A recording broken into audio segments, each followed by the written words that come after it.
대전시가 다음 달인 7월부터 현금 없이 교통카드로만 결제하는 현금 없는 시내버스 정책을 대전시내 모든 버스 노선으로 확대한다고 발표했는데요. 저도 출퇴근길에 버스를 자주 타는데 간간히 현금 내시는 분들 보긴 했거든요. 이게 정말 가능한 일일까요? 과연 이 정책이 앞으로 어떤 변화들을 가져올지 한번 알아보자고요. 구독과 좋아요 눌러주시고요. 댓글 좀 남겨주세요. 연간 1억 1,000명이 이용하는 대전 시내버스에 새바람이 불어옵니다. 대전시는 간선 급행 노선인 바로타 B1 노선에만 시범 운영 중이었던 현금 없는 시내버스를 다음 달인 7월부터 전체 노선으로 확대하기로 했습니다.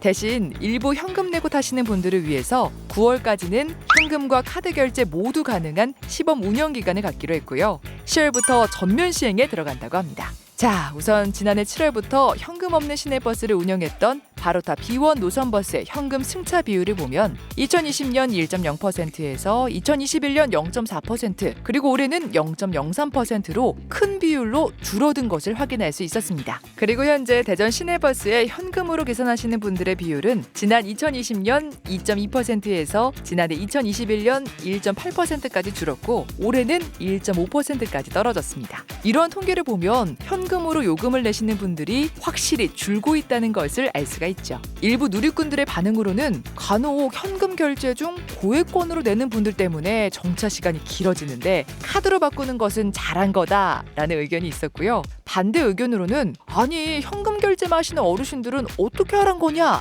라는 의견들이 있었습니다. 그렇다면 왜 이러한 현금 없는 시내버스 정책이 나온 걸까요? 해마다 현금으로 낸 버스 요금을 정산하는 데 들어가는 인건비와 관리 비용이 연간 1억 5천여만 원이 들어간다는 것이 대전시의 설명입니다. 와, 1억 5천만 원? 그리고 대전시 관계자는 더불어 무게가 10kg이나 하는 현금 수입금함을 운반하는 과정에서 버스 기사님들이 고충을 겪고 있다고 하네요. 실제로 부상을 당하시는 분들도 계시다고 하고요.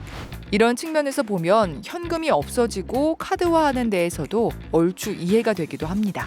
만약 혹여나 깜빡하고 교통카드가 없을 땐 어떻게 하냐고요? 그럴 땐 계좌이체를 통해서 요금을 대체하겠다고 하는데요. 버스 안에서 계좌이체할 일 안 생기게 우리 모두 탑승 전 교통카드 확인은 필수겠죠? 대전시는 10월 전까지의 시범 운영 기간 동안 모든 승강장과 버스 내외부 포스터들로 적극 홍보하여 현금 없는 시내버스를 적극 알린다고 했고요. 대전 교통카드 사업자인 하나은행과 팀원이도 교통카드 사역을 적극적으로 홍보할 것이라고도 발표했습니다. 대전시 한선희 교통건설국장은 이렇게 말했습니다. 현금 대신 교통카드를 이용하면 요금 할인과 3회 무료 환승 혜택을 줄 것이고 더불어 현금 수입금함 운영에 따른 관리 비용도 절감할 수 있을 거다라고 말했습니다. 와, 좋은데요 진짜?